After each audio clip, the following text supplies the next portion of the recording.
劝人间客，是以众生与爱难求。但去尘埃又会如何？此心可无不可修。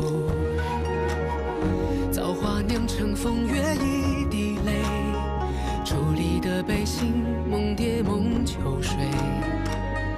万劫终不会再流到掌间来回。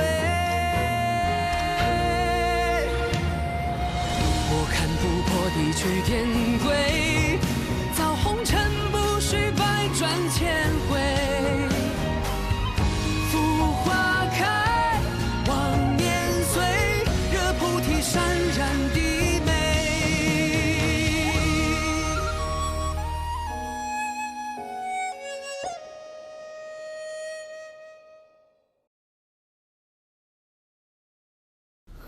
怎么了？这混元玉带可是帝君的爱物，这可怎么办呀？啊！两位仙子，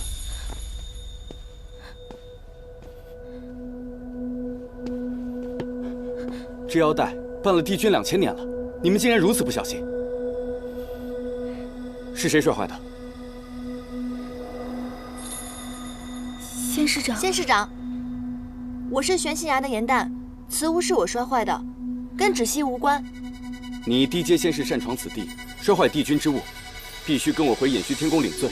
这玉带虽然不是副长室砸的，但毕竟是副长室看管不严所致。帝君和妙法阁的总长室那边，我也不好隐瞒。此事我一人做事一人当，请勿责怪姐姐。此事还要看帝君如何处置。走吧。颜淡，放心吧，姐姐，没事的。晚上等我来取仙经筑基哦。等我。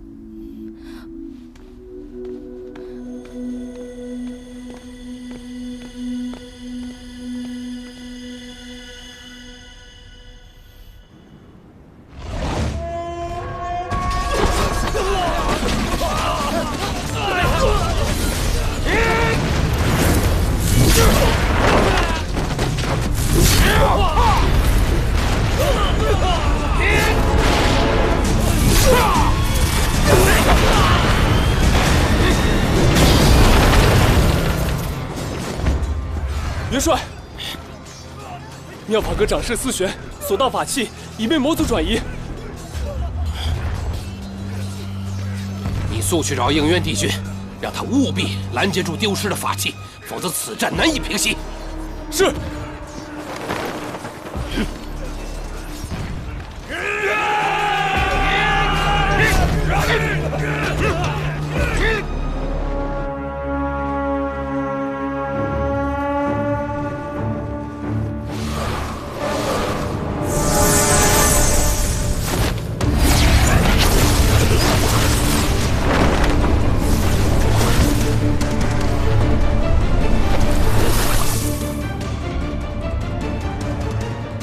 山一长老，你挑动魔族内乱，若今日交出法器，我会留你一条全尸；否则，我只能顺应天命，除魔卫道。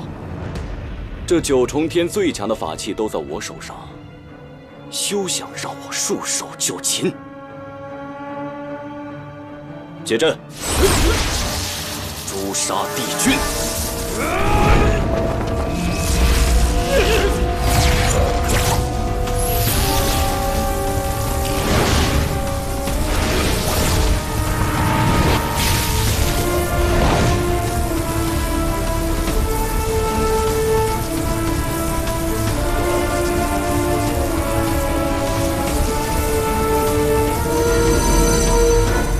修罗图腾，仙界的帝君竟然是修罗族之后。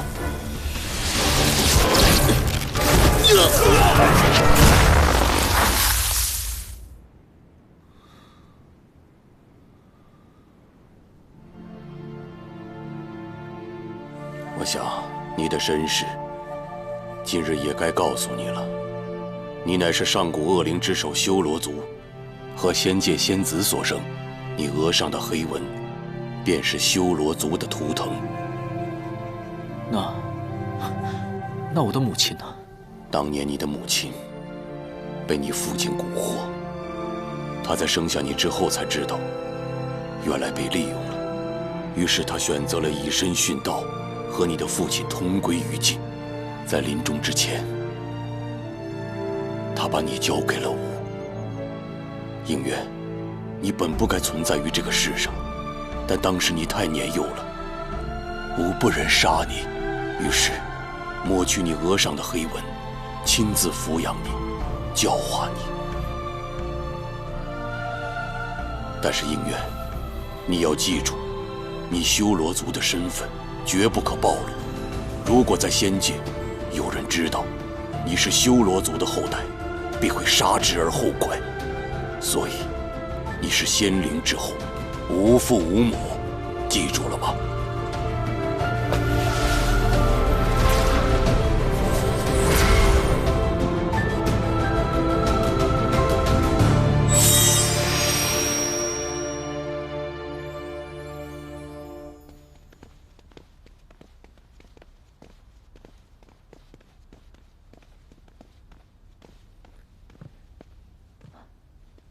帝尊，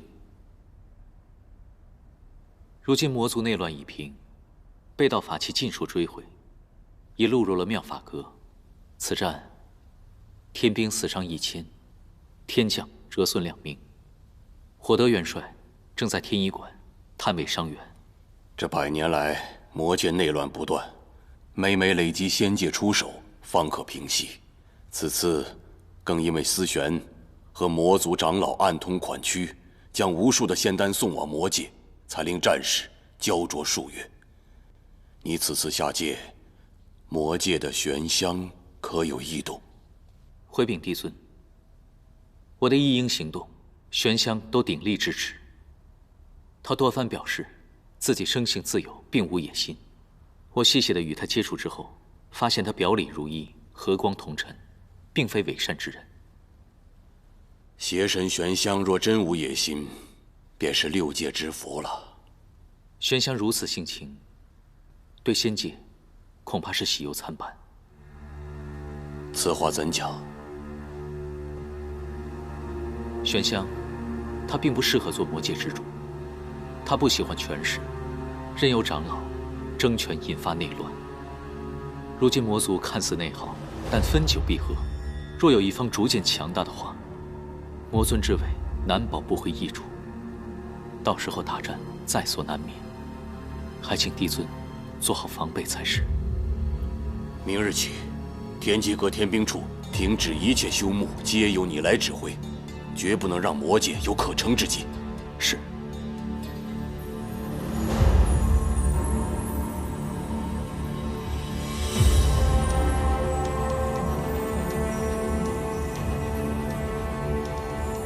帝尊，已准备就绪。行行。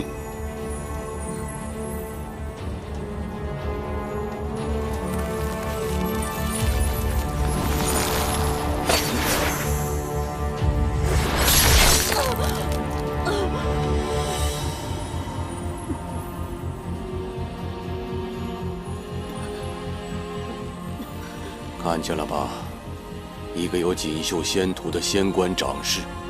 连桓清都曾向我要过此人，却因为一个情字，与魔族中人珠胎暗结，违反天条。受刑罚者，若不认错，至死方歇。帝尊，思玄执手数千年，一时被蒙蔽。帝尊，可否饶恕他这次？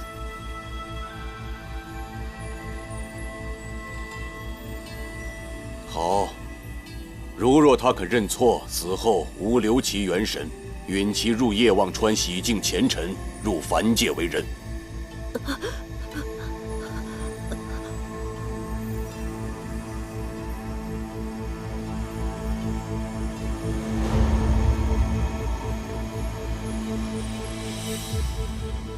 思玄，詹姨长老已死，你还有悔过的机会。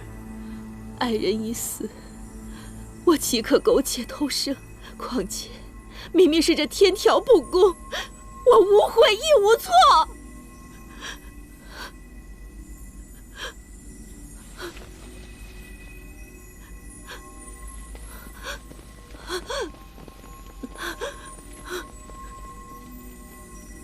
思璇，你因为情爱失志忘义，还在这信口雌黄，说什么天道无情，你知道吗？天条的守戒为什么是不容有情吗？因为唯有神仙无情，才可保六界平安。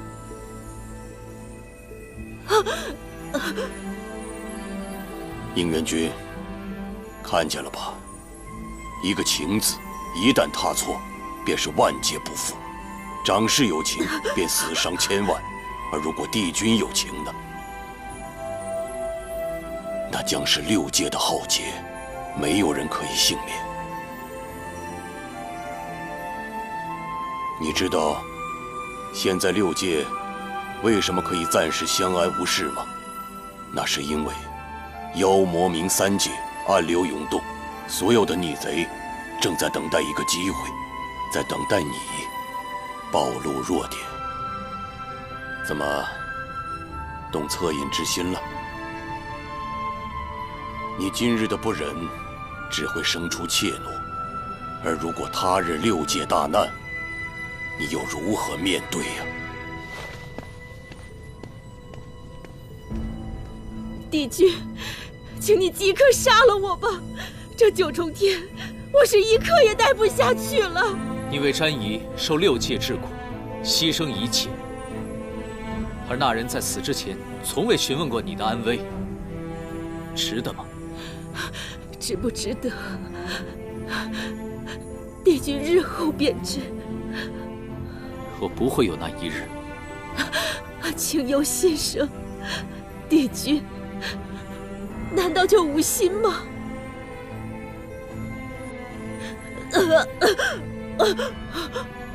我求求你杀了我，我宁愿怀着这有情的心死去，也不愿和你们这无情之人同活。我不愿意再受这不公的待遇了。我求你，我求求你杀了我！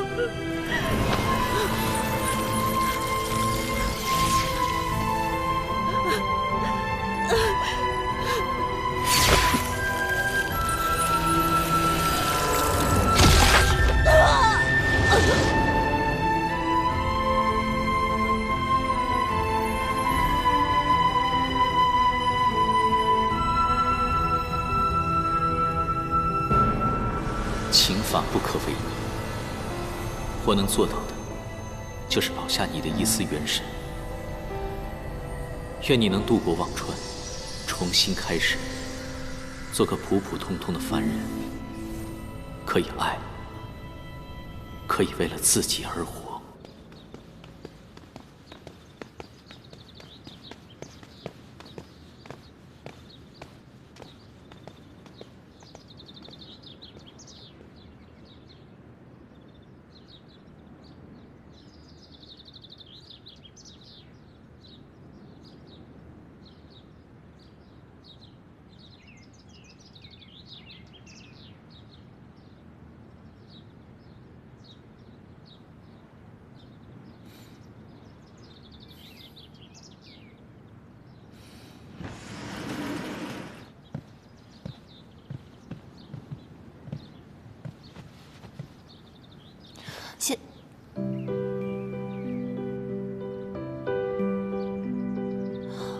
范归君，是你！颜淡，休得无礼！本君先好，清离应渊帝君。帝君与范归君是同一人。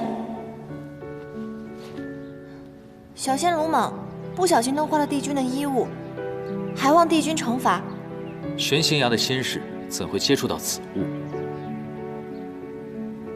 哦，对了，你的姐姐芷溪是在妙法阁任职。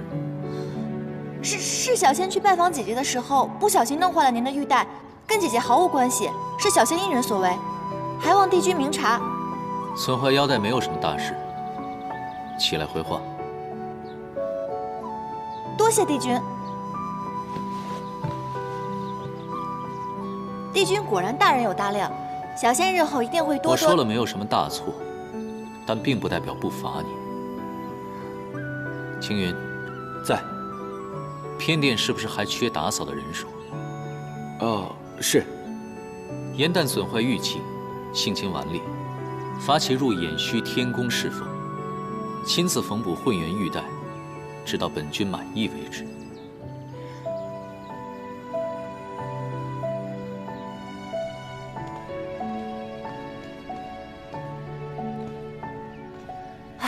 仙君，您别送了，今天我就要走了，您要好好保重身体，以后我会常回来看您的。没想到你走得这么突然。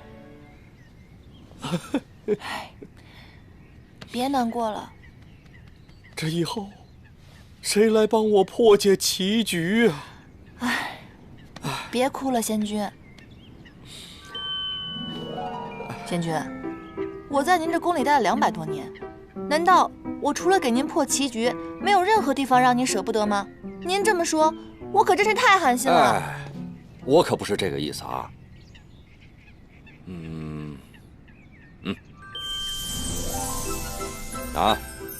这袋法器，就当是分别时我赠送你的礼物了啊。但是你要记住，以后可要经常来看我啊。放心吧，仙君，这个法器沉甸甸的，我此刻终于感受到您对我不舍的心情了。这样吧，在临走前，我再帮您破一局棋，怎么样？好啊，好啊，来，我突然想到了，我知道翻规的那个小人是谁了。是谁啊？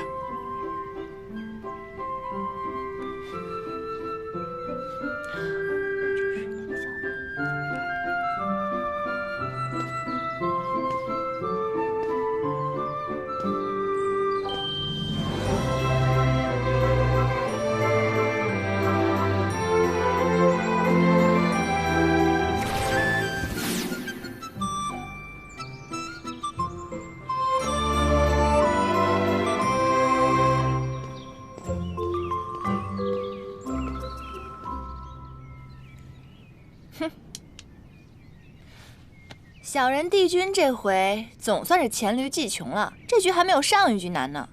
哟，你这一子下的可妙啊，以虚打实。你看看，把他这一脚的活子全都打成了废子。你这一招是怎么想到的？下棋对我来说，要不然就是捡漏，看出对方的破绽，顺藤摸瓜；要不然就是打劫，把对方的变成自己的，变不成那就通通吃掉。往往后面那一种是非常艰难的，但是愚公移山，铁杵也能磨成针的。妙！今日本想与仙君面对面切磋棋艺，没想到竟看到忠心仙士不舍救主的场面，本君都不好意思开口要人了。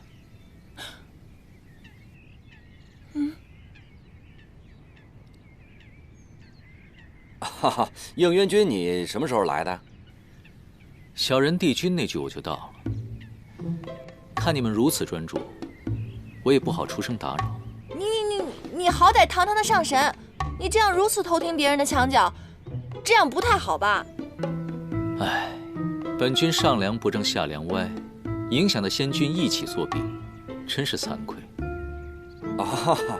应元君，你说笑了，你一定是看我破解棋局呢特别的辛苦，所以呢你就一次一次的降低难度，故意放水，是吧？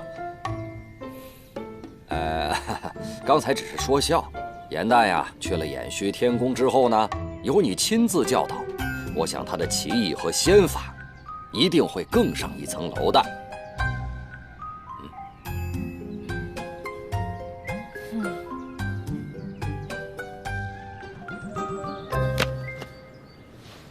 既然你的精力如此充沛，打扫偏殿实在是太大材小用了。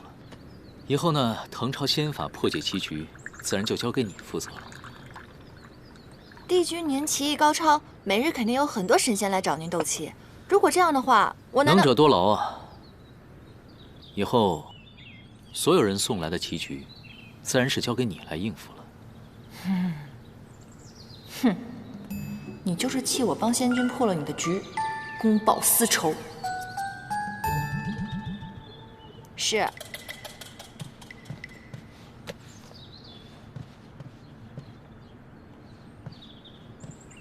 还有，混元玉带尽快补好，莫要让其他仙士去催，白白浪费别人的时间。是。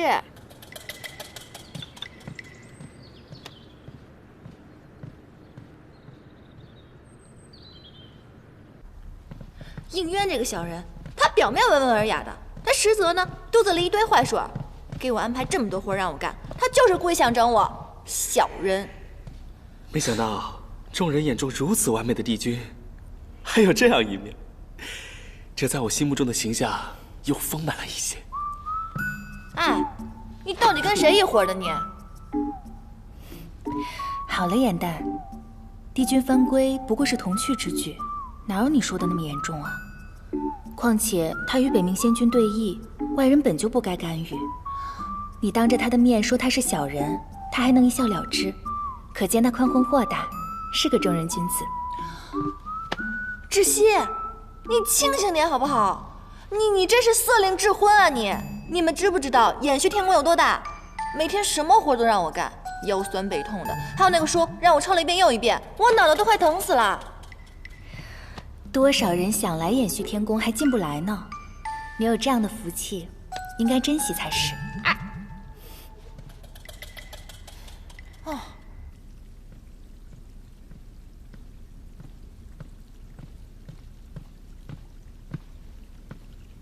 芷溪，掌事。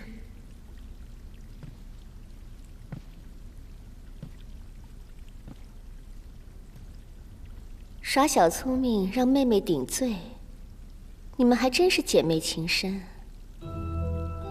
可惜帝君宽和大度，让颜淡因祸得福了。不知你这个做姐姐的，心里酸不酸？有没有一丝后悔？若不是那一念之差，如今飞黄腾达的可就是你了。偃虚天宫的差也并不好当，颜淡每天甚为辛苦。这种不痛不痒的诉苦，你也信？不过就是炫耀罢了。颜淡不是这样的人。那你说她是哪种人？不思进取的废物妹妹？双生莲必分强弱，大家都说你是强的那个。我看未必。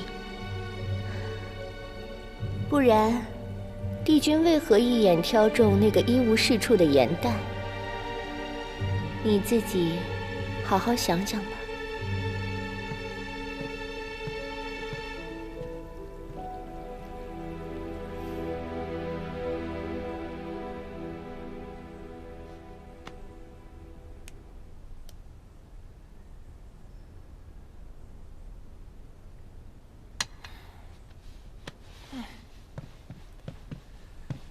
颜淡，你最近神神秘秘的，还不告诉我你写了什么？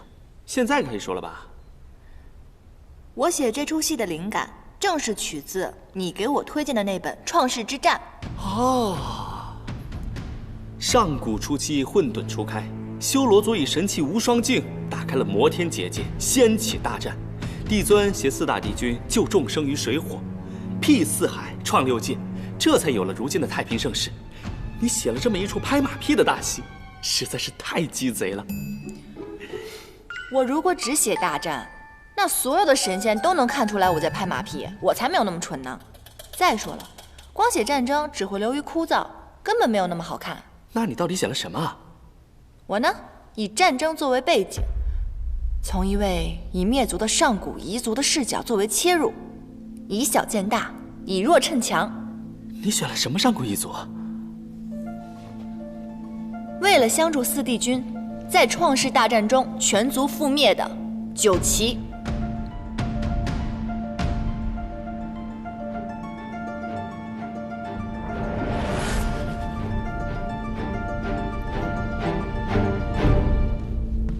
你竟然翻出了九岐！正是，他曾被誉为6界当中最强悍的水族，上天为龙，入海为鱼，百毒不侵，水火不灭。可就这么厉害的种族，却在这些年的和平当中被人们逐渐遗忘了。如今除了我们，谁还能想到当年惨死的九岐呢？你是不是想到了自己，觉得同病相怜了？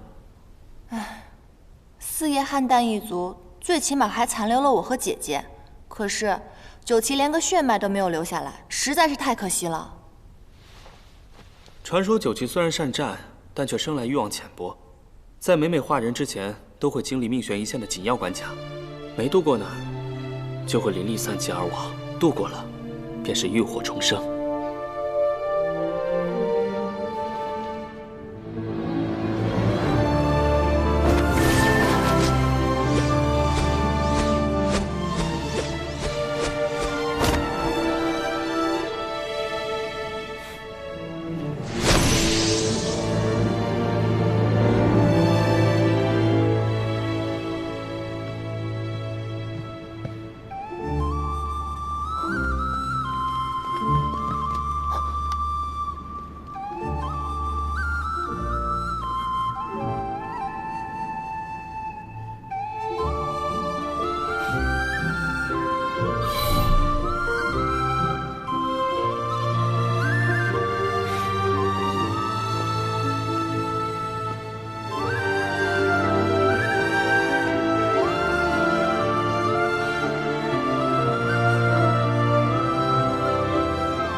阿晨，你所占之地，除妖冥两族之要隘，恐有腹背受敌之嫌，定要小心。我会的。妖冥两族尚好对付，而你，风翼，平定了生死场，速速来找我。这是自然。我们不如打赌，谁先结束战役，我们孩儿的名字就由谁来取，可好？好。希望孩子诞生前，我们便可团聚。这么多年了，竟还有人记得我们九岐一族。停！哎呀，不对，你是九岐族赫赫有名的女将军，哪怕面对生死离别，你的眼神必须是坚毅的，你要压制住内心的不舍，明白吗？还有你，并不知道这一别将是永别，所以你的表情不能太过于悲怆，并且你要相信眼前这个人一定会得胜归来的。这样吧，大家再来一遍好不好？严旦，时间不早了，今夜就先排到这里吧。明天一早大家还要起早侍奉呢。哦，那今日要不然先这样，你们回去好好研究一下，散了吧。走。哎，这儿的长师收了我们送的法器，没说什么吧？没有，帝尊重我亲闻，这个戏台子也荒废了很久，长师还乐不得我们用呢。那就好。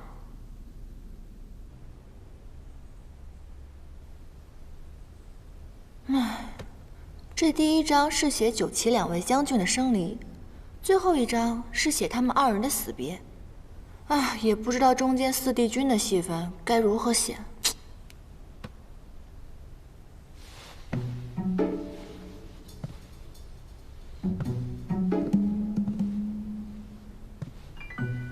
好呀，陆明，竟然想吓唬我！哼！啊！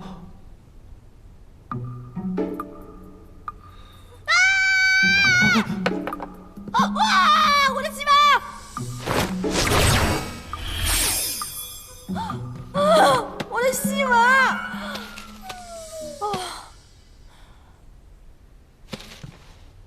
兄台，你哪位啊？你为什么半夜来我房间，还会水系仙法？你说，你干嘛的？不说是吧？好，你不说的话，我现在喊天兵抓你了。天！我呢，只是一个刚刚偷偷化成人身的一个黑羽小仙而已。啊，我是无意间误打误撞的走进披香殿，看见你们正在排戏，我觉得很有趣，我又想知道后续发展的情况，就偷偷溜了进来。我只是想看看后面的细纹是怎么写的。刚化成人形就长这么大？原来是水族，怪不得能灭火。所以你刚刚说的那些，就是你帮我抢救细纹的原因喽？啊。看来你这条小黑鱼还算有良心嘛。我之前认识的那条就没有你这么有良心了。看你的装饰吧，确实不像什么仙君仙士，所以你跟我来，当真是因为觉得我戏写得好？是啊。乾隆尊还有尊后的故事，我也很想知道后面到底发展的怎么样了。哦，对了，九旗呢本来是我们的四海龙尊，我很想知道他们接下来的情况。你居然知道九旗？哦，我以为现在除了我，没有人知道九旗了呢。小伙子，有眼光啊！叫什么名字啊？我还没有名字。连名字都没有，看来他定是身份微末，处事艰难。是这样的啊，今天你遇上我，算是你的幸运。以后跟着我吧，只要有我在，保证带你吃香喝辣，做一个快活神仙，怎么样？若非是他在我渡关的危急时刻献出真身相救，我必不会这么顺利的成功化人。既然如此，就算做个跟班也无妨了。怎么样？考虑好了吗？当真如此？当真如此啊！你不是还没有名字吗？啊，让我来帮你取一个吧，等着啊。哎，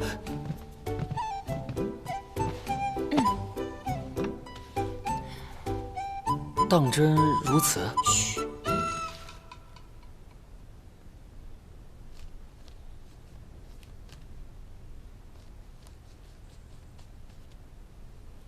好了。这个名字竟然还不错，是吧？于墨。我明明写的是于黑土啊！啊？不是你说的吗？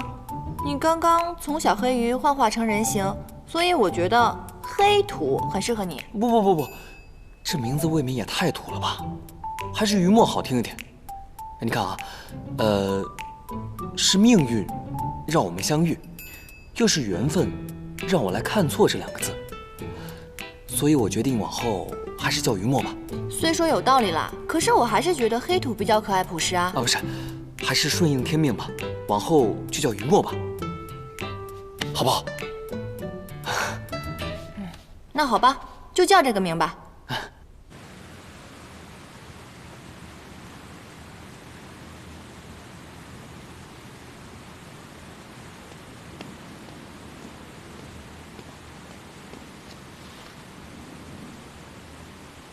帝君，严旦求见。所谓何事？说是腰带补好了，帝君是否一见？叫他进来吧。是。针脚比上次好了一些，但丝线的颜色本君不喜欢，拿回去重新缝。帝君，那你到底喜欢什么颜色？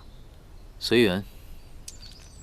帝君，您不是着急带吗？我想的是，您把要求说得详细点，这样我就不会日日来打扰了。虽然急，但宁缺毋滥。反正你日后也要天天来。天天来？过来，破局。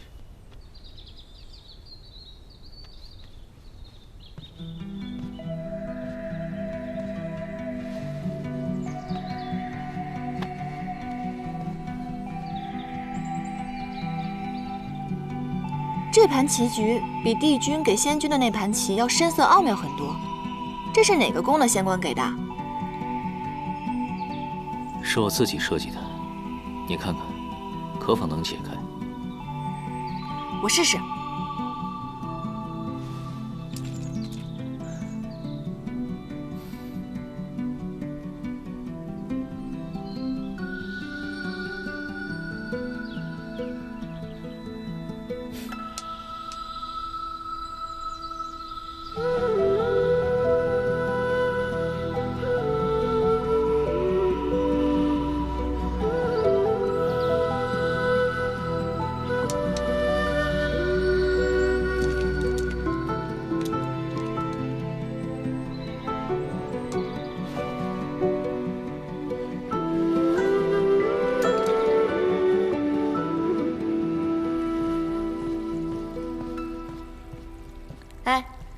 这9重天的食材啊，可都是可以滋补灵力的，吃吧。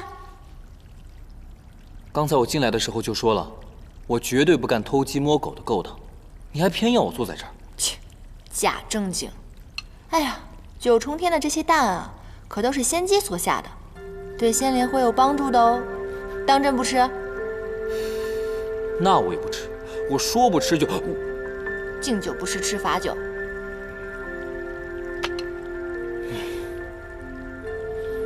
我说，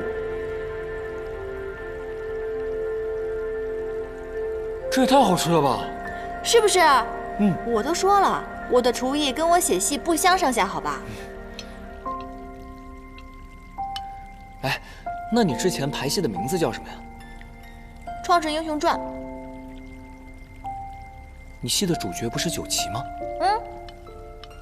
你觉得他们是英雄？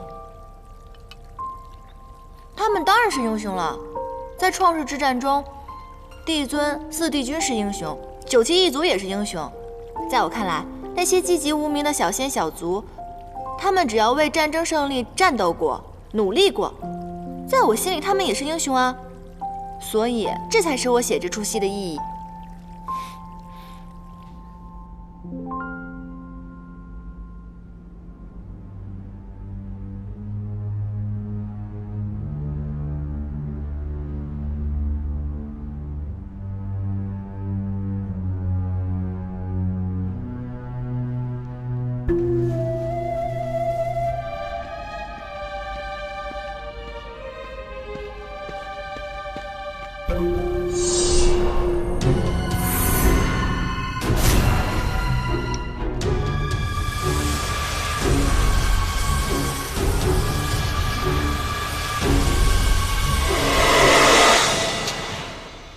真是不查不知道，一查吓一跳。原来地崖上那棵昆仑神树，竟然是创世之战后挪移过来的。神族与魔族仅是一线之隔，而且此树灵力太过强盛，4帝君肯定是觉得不宜长期种在魔族，一方以后难以控制。反正我是无法体验大战时那种惨烈了。不过那棵神树，咱们倒是可以去看看。哎，我正有此意。不可！昆仑神树是靠吸收灵力为生的，若是不小心被它捆住，几百年的修为就要废掉。况且，地崖是9重天的禁地，若是被抓住了，可是要受罚的，知道吗？快点，快点！救命啊！救命啊！2位仙友，救救我！你是哪宫的小仙官？你怎么被这神树给捆住了？我一时贪玩，误闯了禁地，没想到就被这棵树给缠了。可是古籍上记载，只有对此树施了灵力，它才会主动攻击。你又为何偷偷在此施法呢？我怎么知道这么多？我只是看叶子好看，想取回一片拿回去做书签罢了。小心，他骗我们。啊？你骗得了别人，骗不了我。你刚刚在撒谎，那树上有刀痕，是不是你弄的？昆仑神树的枝叶既可以制毒，又可以制成灵丹，你一定是偷偷到此的。说，你是哪个宫的仙使？说。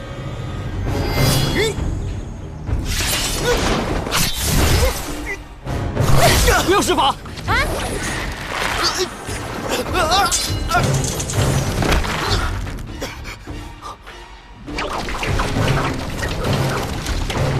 小心！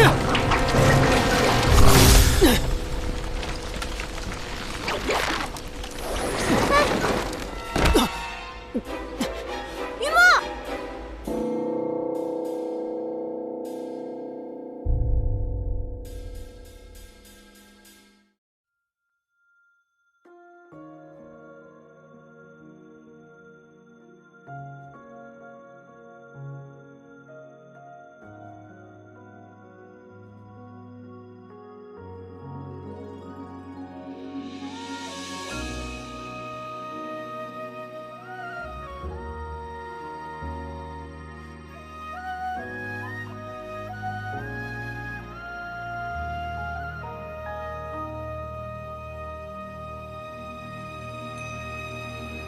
彩色的回忆是月落如霜，满地碎木枯黄。会走出一滴泪吞海银浪，执迷于遗忘。走到从此天各一方，走到你乡，回过头为我生遗忘。最绵的缘分在暗夜里藏，情字落晚香。寂寞的汤烫出思念的伤，遗忘岁月凉。洗尽纤尘仍有你依稀模样，轮转中为思念疯长。一世繁华人间一场落花风，平添一池落花中，看破红尘的眼红。你是遥遥天上一捧秋月容，只敢萧瑟不敢浓。梦中有两人与共。